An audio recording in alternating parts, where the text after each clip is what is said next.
say that I have learned a few things. Things that I never knew before. I invited some members of the administration to be here today, but because of the weather, they had to fill in certain locations in this building for people who couldn't get to work today. So I'm very sorry that I could not welcome the administrator of this whole wonderful facility, Wendy,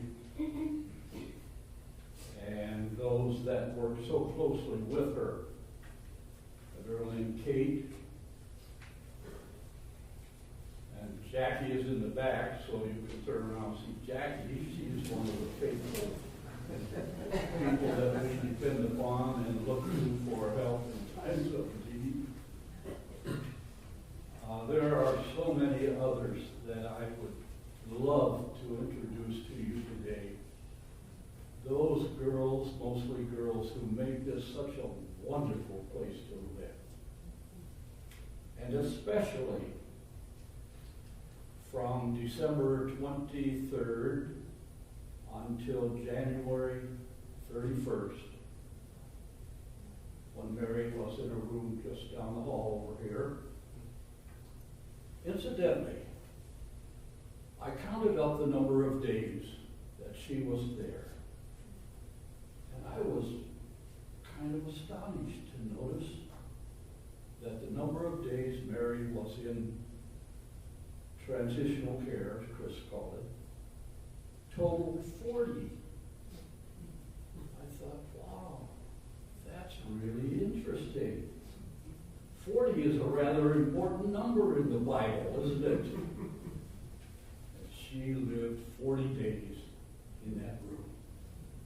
And these girls came faithfully to see her. It wasn't part of their job, but they came to see how she was doing.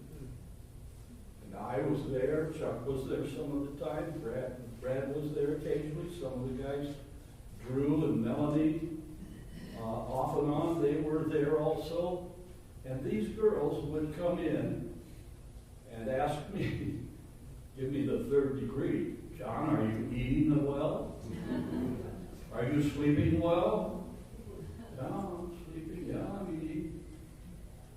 And then they would leave the room eventually, and they would say, if you ever need anything, let us know. I said, okay. Those were the girls, the administration team that run this operation so wonderfully. So Jackie, you tell Wendy and Kate and Laura over there that they received honorable mention today. But there were some other folks, the nursing team that work back there, and every day, the morning, the day crew, and then they would go home and the night crew would come. Those nurses, Amanda, Tyler, Ryan, and Sophia, and a girl named Susan. And then there were others that came on occasionally to fill in for those that were off. I cannot tell you how faithful those nurses were in helping Mary and serving her. They counted it as a ministry. Anytime we needed them, we pushed the button and they'd be there. I thought, wow, these kids are more, they're kids. These kids are more than nurses. They know how to serve.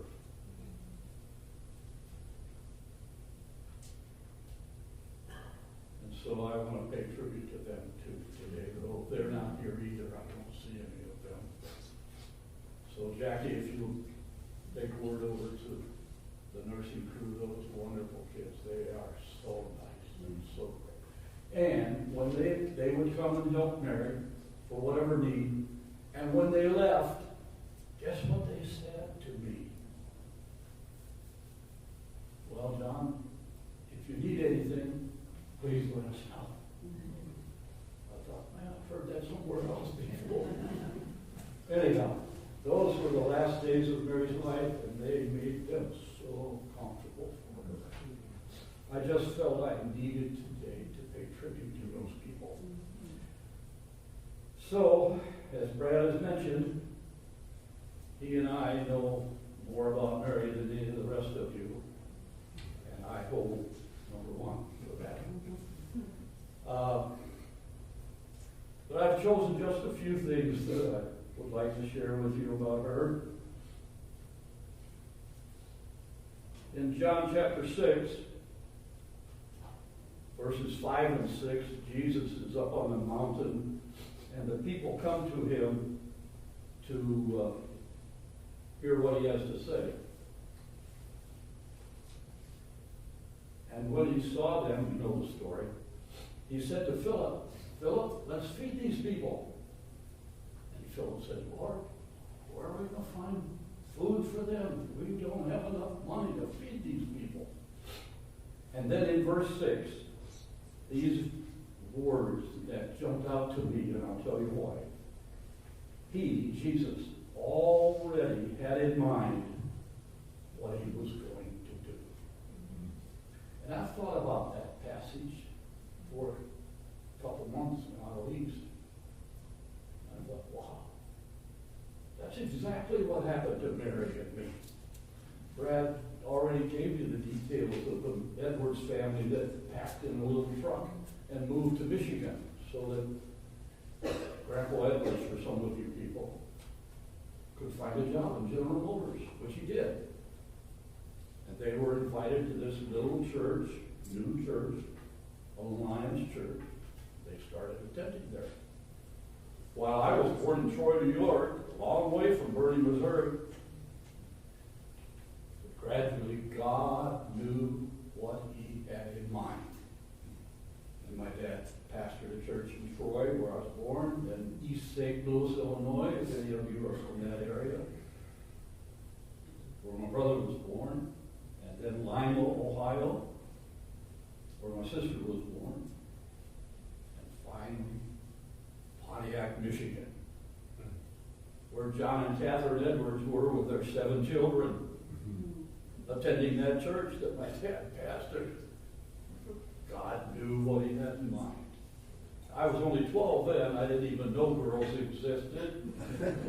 But by the time I got to be 16 or 17, I noticed that there were 5 or 6 girls in our youth group. And I heard the boys, my friends, say, you know that Mary Edwards, she's really cute. And I thought, hey, Hazlett, if you want to get to know that girl, you better get your act together. So I started showing interest in Mary Edwards. And we began to date when I was, I guess we were 17. And the rest is history. People have asked us, how long were you married? Well, I've chosen to say not long enough. But we were married 69 years, 7 months, and somewhere, I think it's 19 days. We didn't make it to 70 years. But I must remind you, we had already been dating for 7 years before that, or 6. So if you add 6 to 69, you get 75. I think that's a pretty good number. So that's how we met. We attended the same high school, and we found more and more opportunities to see each other all the time. After high school graduation, we went to college, Bible college, together, as did several other kids from our church. And in the process, we were engaged. And finally married on June 12th, 1953.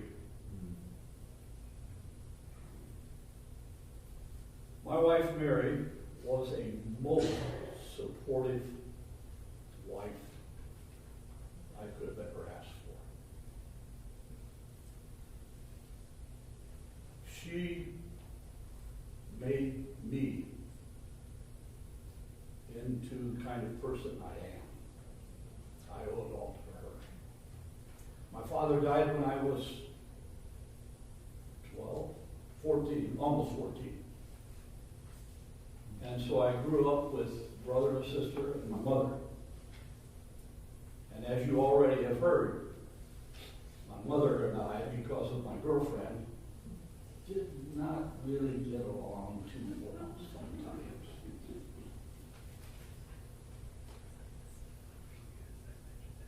But God, in His plan, He knew what He was going to do. And we were married, and God began to work through her on me.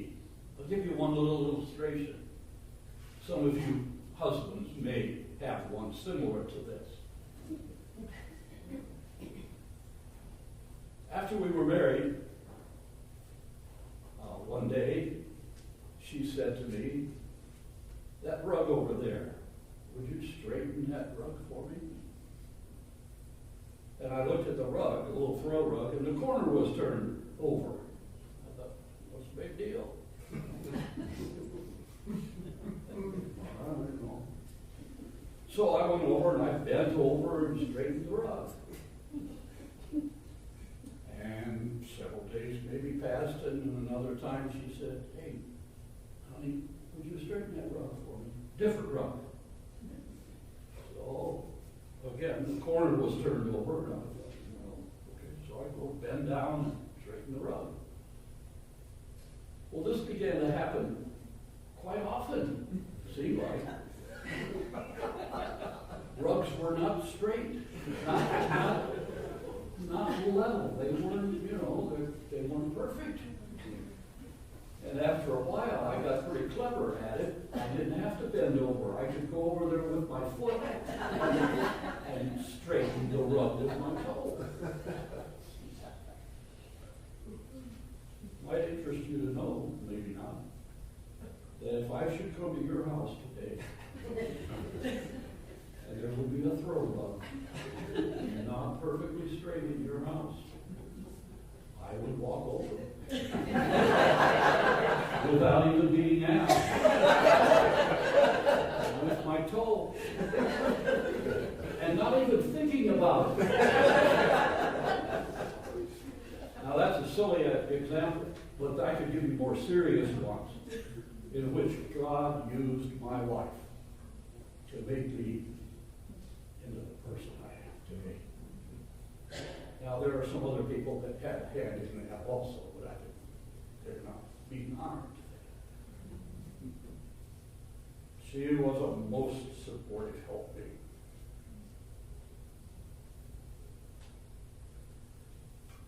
I began teaching after finishing my education. I started teaching in Michigan, the suburb of Pontiac. And one day I went home and I thought, Mary would love to teach school. She'd make a terrific teacher. So I went in the house and I said, you know what? You would love to teach school. You'd be a great teacher. You'd love it. So we talked about it, and we pursued the local university nearby and took her credits from Bible college and took them to this fine gentleman at the college, at the university. He looked them over and said, oh yeah, we can take biblical psychology and poetical books and all kinds of classes. And he outlined a program of course of study for her, and she began to pursue this course of study. And it wasn't too long after that she became a first grade teacher. And again, the rest is history. And then you all know that God called us and used various people and events to lead us to New Guinea, Indonesia, where we taught in the jungle. Missionary kids, some of them are even here today. I'm so honored to have some of Mary's and mine former students here. What a thrill and a surprise today to see them. That first year, in 1967, she taught second grade. The first grade teacher was up for retirement the next year. So the first year we were there, Mary taught second grade, and then after that it was first grade forever. I remember those second graders that year.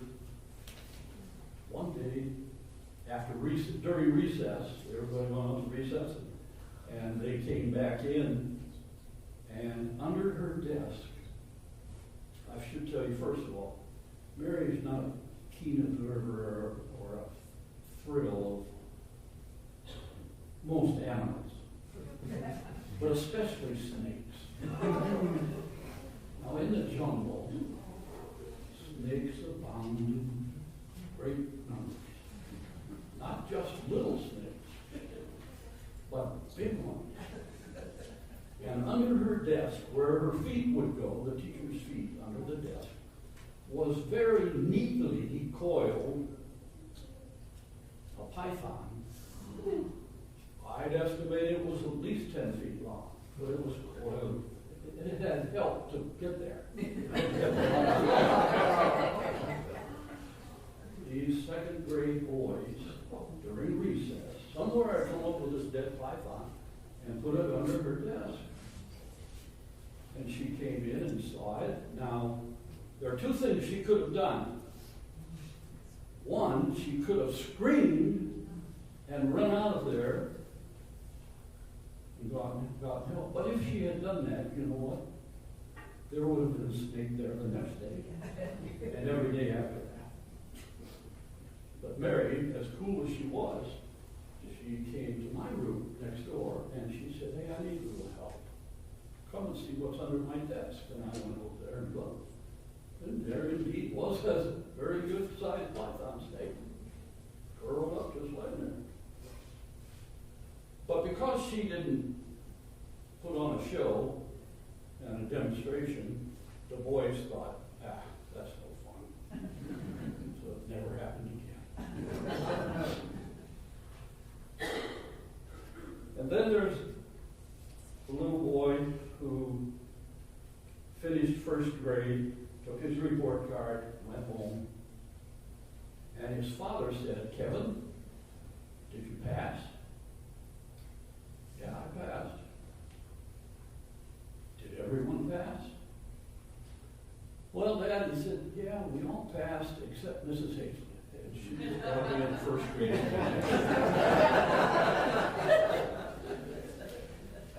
Mary had a lot of interesting customs in her first grade classroom. She taught them Psalm 91, verse by verse, through the year. She also asked them what their fathers did. Now, most of these kids were missionary kids, okay? And several of them were mission pilots, very vital in New Guinea. And so one day, this little boy, it came his turn to tell what his father did. And he stood up and told the whole class, he said, "Well, you know, my father doesn't do anything. He just flies an airplane around." My wife was a good cook. I think Brad talked about that. With a reputation of being a fine hostess, many interesting stories evolved from that. Entertaining of various people in our home. I did talk to you about Psalm 91. Chuck, I think Chuck is going to refer to that, Dr. Scarrow. Every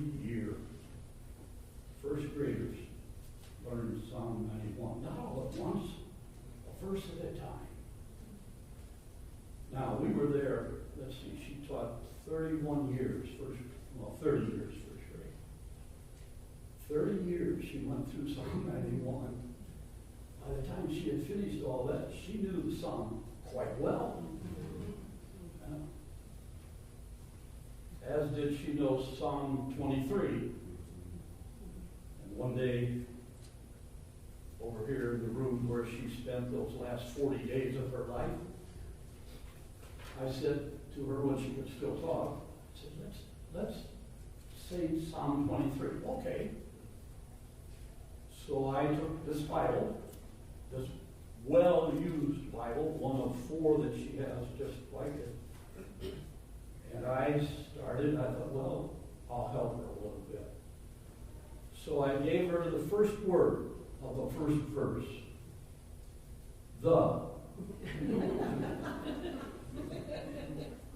And she finished just as quick as you could blink her eye. She finished the verse.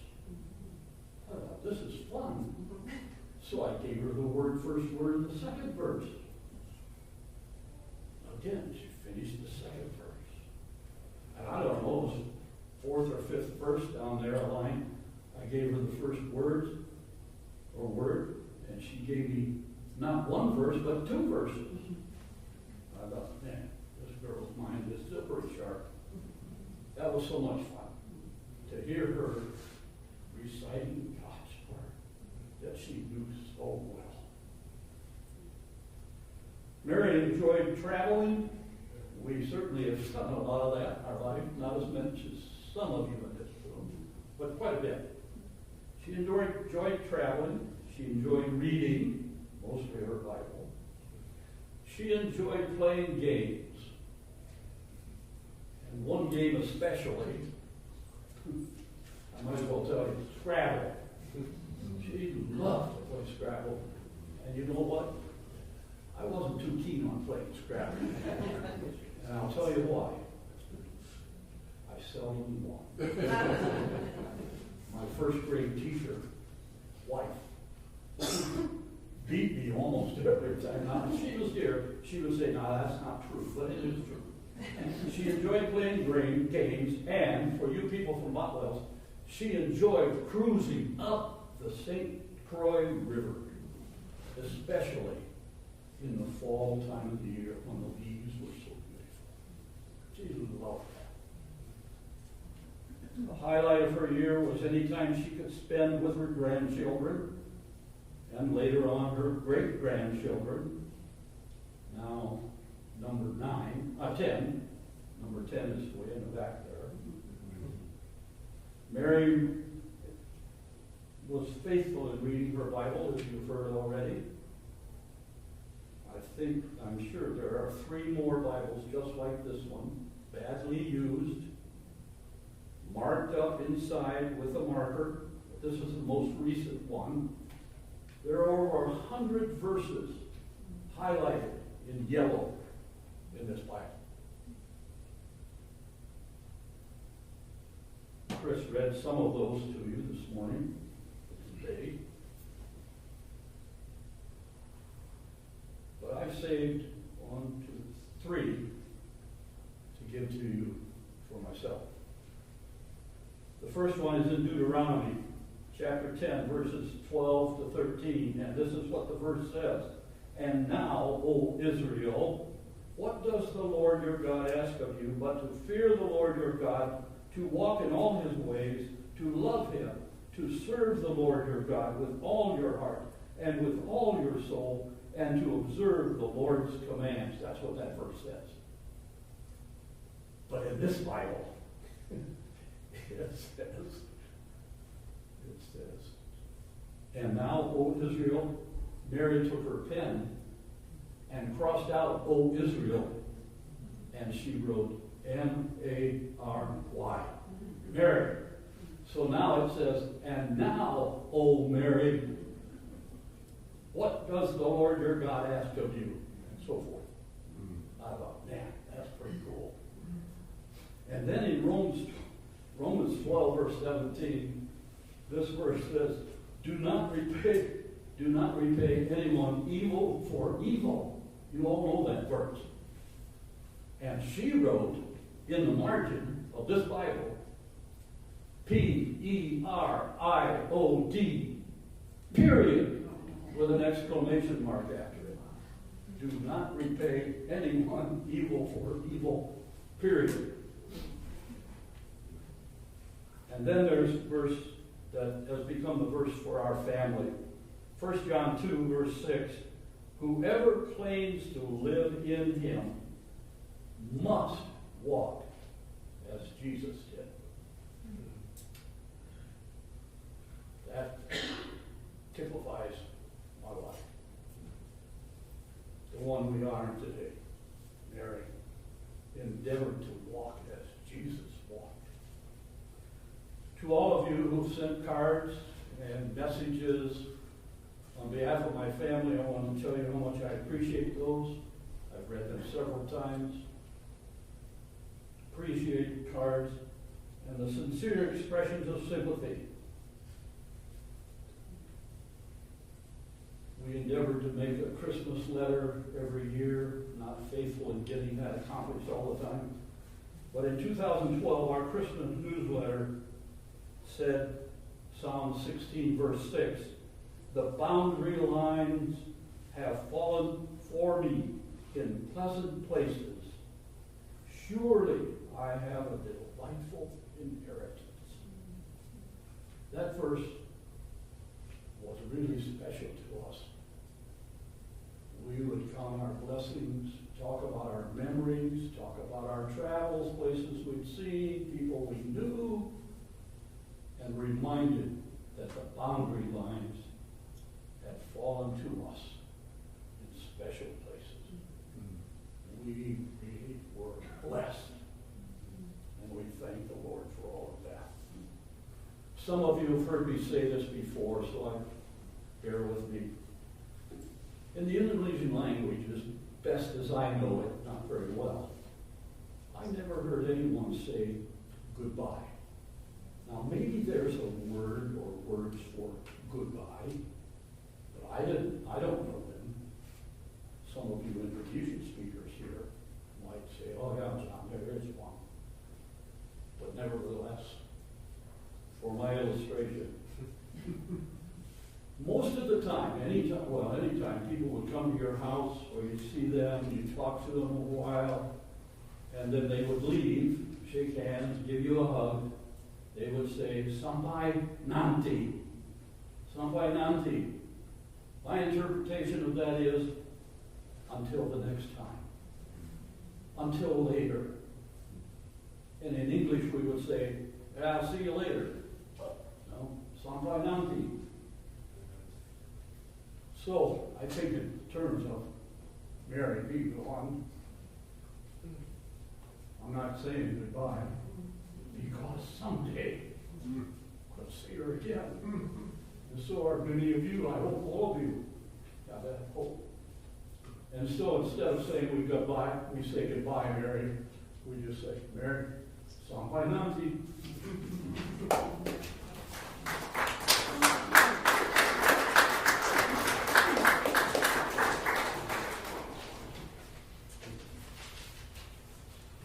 Good afternoon, friends.